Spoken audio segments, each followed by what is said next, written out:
Welcome back to the dopest show you won't get sick of. I'm Spencer. This is Sasha. I spent most of my 20s in federal prison, but I've been off heroin since April 9, 2010. Got a lot of stories about the stupid stuff I did to get put in prison. I've also got a lot of stories about the crazy stuff that happened while I was in prison. And God forbid you end up in prison. I want to make some of the same mistakes I made. So 60 Days In, it's a TV show. You've probably heard of it. There's a new season out.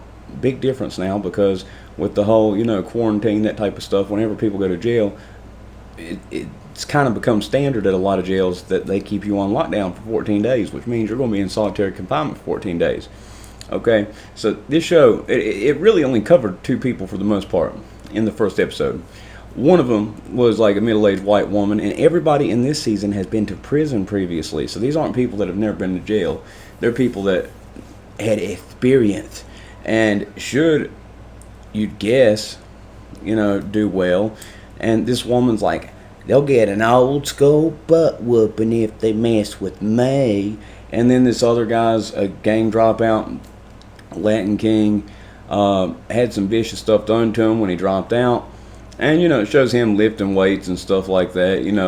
Lifting weights don't make you fight better, but I guess it looks neat and it's kind of a deterrent.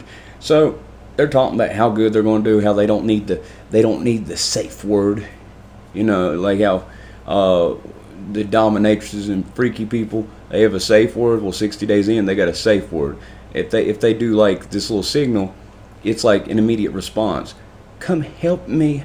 I need help. Save me. And it's like, I have a headache. And, didn't happen. But man, I was waiting for it to happen. That middle-aged white woman was talking all that stuff. Talking about how tough she's going to be and everything else. She ended up in a cell. 14-day lockdown. Now, the difference in the cells I was in at the medium security, there's no holes in between the door, the wall, any of that. The front of the cell is like a grid of wire. They can talk to each other through the cells. And that alone is like not even being in solitary. You can talk to people without having to scream. But people still scream. And they're saying all kinds of crazy stuff. That woman walked in, there's someone who kept chanting over and over, "You'll never see your child again." And I'm like, oh Lord, because I've heard people do stupid stuff like that. I've seen people get whooped over stupid stuff like that. Fresh meat. Hello, ladies, and stuff like that. People say that when new people walk in.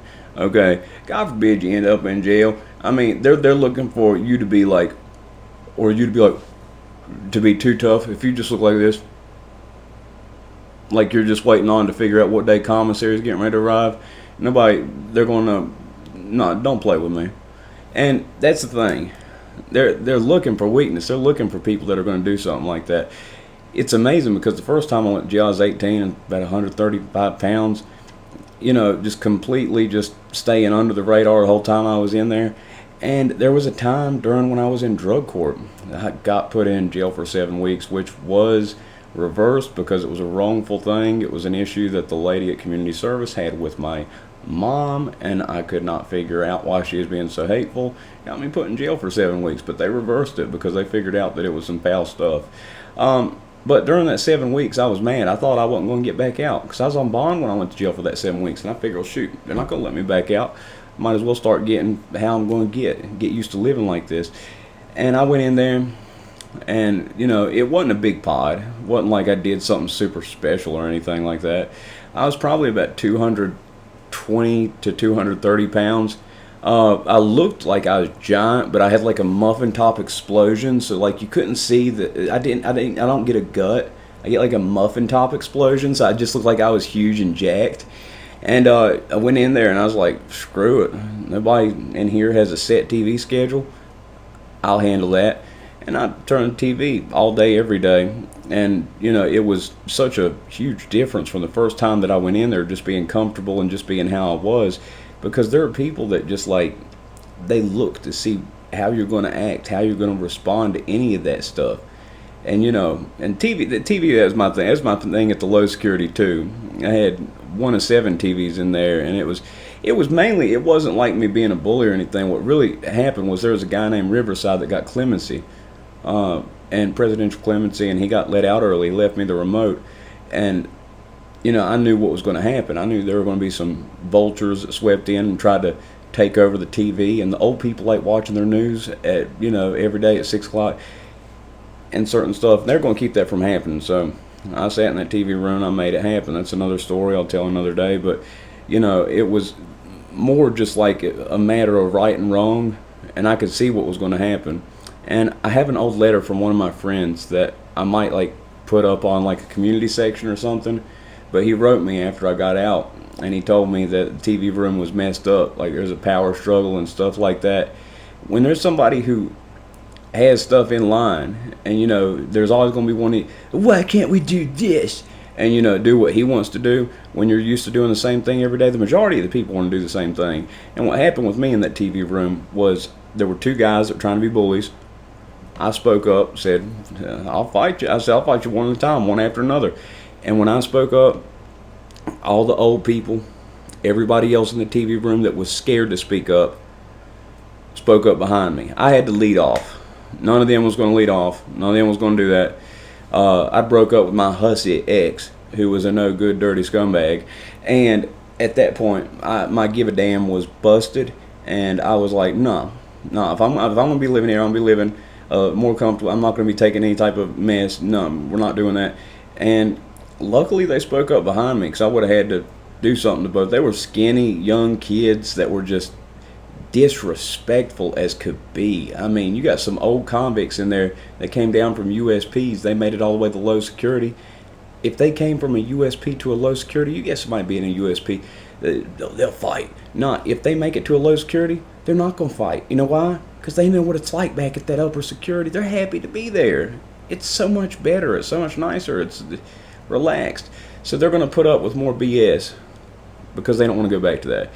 Anyway, they're both crying and complaining, talking about it's inhumane, I don't know what to do. And I saw this guy, the Latin King guy, he picks up the piece of bread and he asks the guard, what is this? And he says, I really couldn't tell you, fella. And I'm thinking, that reminds me of the Western Virginia Regional Jail in Salem, Virginia. Western Virginia Regional Jail in Salem, Virginia, their bread and the brownie that they put on the tray taste exactly the same. You cannot taste the difference. Blind taste test, you can't taste the difference. I don't know if they steal all the yeast so it can't be made right, but it's just a block of powder dust that is just terrible. It is the worst food ever. I knew somebody who was a counterfeiter that was there. They've been in, I think, if I remember right, 22 jails across the East Coast. And he said, without question, the Western Virginia Regional Jail in Salem, Virginia had the worst food of any jail he'd been in half a dozen states. And you talk about people, whenever you walk in, how they try you. I noticed how that woman was saying, you'll never see your children again. She probably said that because, the cameras were on and all that. But there are people that do that. Everybody's eyeing you up, sizing you up, seeing how much you weigh. You hear me talk about how much everybody weighed on here? A few people said something about that. I do. Every person that I meet, I still do it. Every person I meet, I look up and down, see how much they weigh, about how much muscle they carry, and I think I know it sounds odd, but I think about, okay, if I fight you, what am I going to do? How hard are you going to be? What am I going to have to do? And it's just something that I don't know. It's something that you do, and I've heard other people talk about it too. But the sizing up thing, it's a thing, and unfortunately, I mean, it's not, like a happy ending TV show. There are a lot of little guys that get extorted, ran over, talked to like trash and everything else.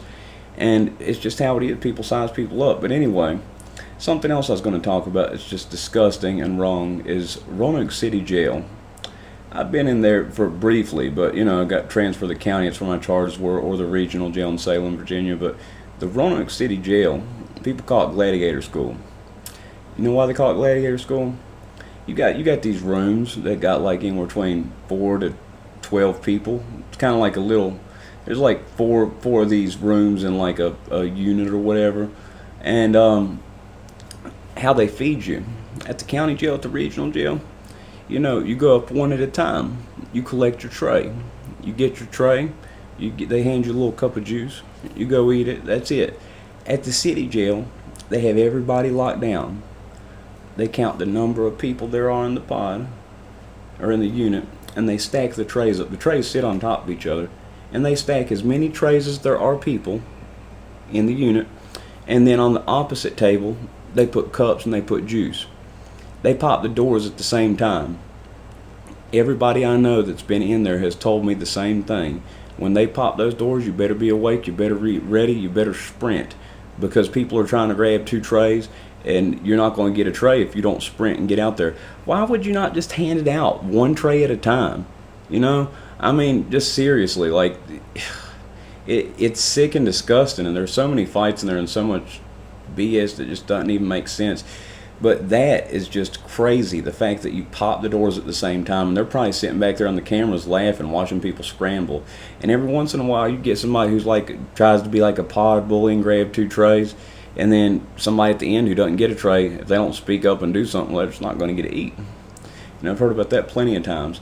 Something else that I don't like, about Roanoke County Jail, they have kind of like a drunk tank. The drunk tank, you go in there, they stack more people in there than is necessary.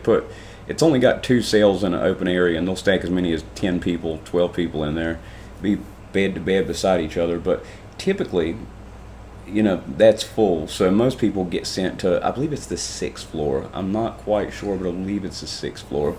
It is a room on top of a building. So like if you had a building that's the same floors, floor here, floor here, floor here, and then there's this little box on top of the building. There's 2 windows. You can see out, and you can see that if they were to open that door, you could walk onto the roof of the building. It's probably only about 20 by 20 foot. I have been in there, and they have had at least 16 to 20 people in there. Bed to bed. There's 1 toilet in the whole place. You have to step on person's mat to person's mat to person's mat to get to the bathroom to take a leak. They stack people up there disgustingly. There's nothing up there to do. There is nothing at all. You're just stuck with you and the people that are in there, and it's overcrowded, and that's what they do to you. And that's not right. You can't put 20 people in a 400 square foot area. And there's certain stuff like this. There's certain decency. Yeah, people commit crimes. Well, they shouldn't commit crimes and they wouldn't get it. Somebody always says that dumb stuff, but there's a certain amount of dignity and respect that you've got to give people, okay? You can go to jail for all kinds of stuff. I mean, there are plenty of people that go to dinner and they have a couple glasses of wine, whatever. You go to jail for that, okay? If that were to happen to you, would you want to have to deal with this stuff? Are you ready to have to fight somebody so then you can eat? I mean, that's foolish to have to worry about fighting somebody so you can eat a meal. It's absolutely absurd and crazy. When I first got to Roanoke County Jail, the regional jail wasn't open, and it was overcrowded. Every cell was full, and around the perimeter, people would have to put their beds in between cells in the open pod because there was no cells for them to lay in. It was overcrowded as could be. It was terrible. Like, it was inhumane living conditions. I got a room quick. It was the corner top room, I believe. It was 5A, 5B. It's on the 5th floor, I believe, of Roanoke County Jail. And there was 2 guys up there. And the 2 guys I knew, the one guy knew Kobe, Big Kobe, I've told stories about. Kobe actually whooped him one time. That's another story. And it actually influenced his mental when he was in there. He kept trying to beef up more because his pride was hurt. Kobe beat him. Kobe whooped him. He deserved it, though. Kobe, I need to get him on here one day. I'm a recluse. I hadn't talked to a whole lot of people from the past. I've just done my own thing. But, some of these people, I really think y'all would appreciate and love hearing about. And the other guy was just a little run-around junkie, but he ran around the same people I ran around. And the guy who I was the driver for, the kingpin I was the driver for, they knew him. And so through me mentioning that, I spent one day in the open pod, then got in the cell. And it was cool because it was the only cell they didn't lock down. They claimed the vent didn't work in there, and they would say something about that, and the guards wouldn't lock us down in the cell. They'd leave the door open all night. Go down the hall to use the toilet that was on the open pod. See, there are toilets in every cell, but there's like a pod toilet that anybody can use. And so you don't wake people up because it sounds like an airplane taking off. When you flush the toilet, that's one of the first things I did when I got out. I went to the bathroom, I flushed the toilet, and I said, "Did you hear that?" I said, "What?" I said exactly. It sounds like an airplane taking off when you flush the toilet inside of a jail or prison. It's going to make sure whoosh, it all gets down. And it wakes people up because it's loud. So as general respect to your roommates, if the door's open and you can use the one that's down the range, it's 20-30 foot walk. I mean, it's kind of nice to do, so then it doesn't disturb their sleep.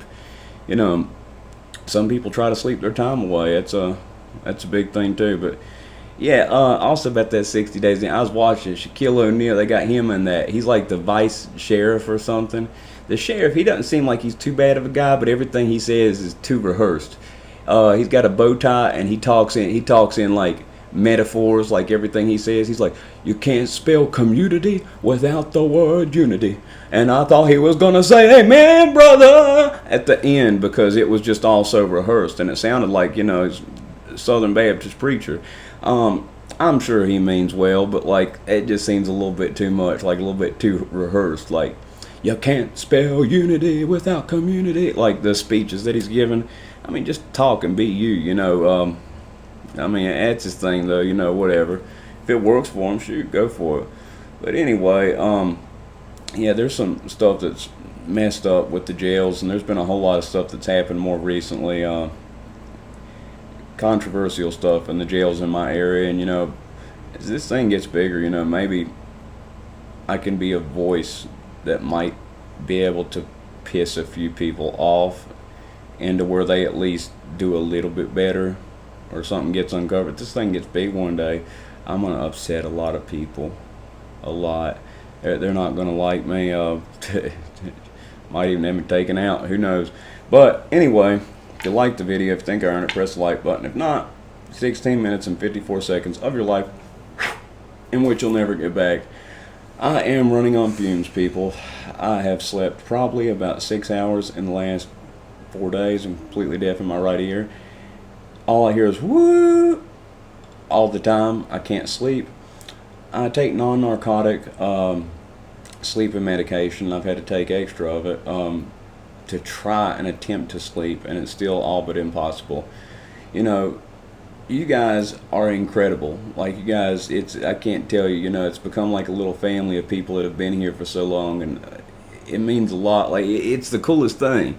You got people bringing people up in the comments, people saying, I've got this issue with addiction, I'm trying to quit it, and other people are saying stuff, that's helpful to them. I mean, that's the best thing on the planet, more than anything else. Like, if just a person here and there can be helped, I mean, it's all worth it. You're not going to fix the world, you know what I mean? I'm not expecting to do that. I'm trying to help more people than I can count. I would say 1 out of about 10 people do it.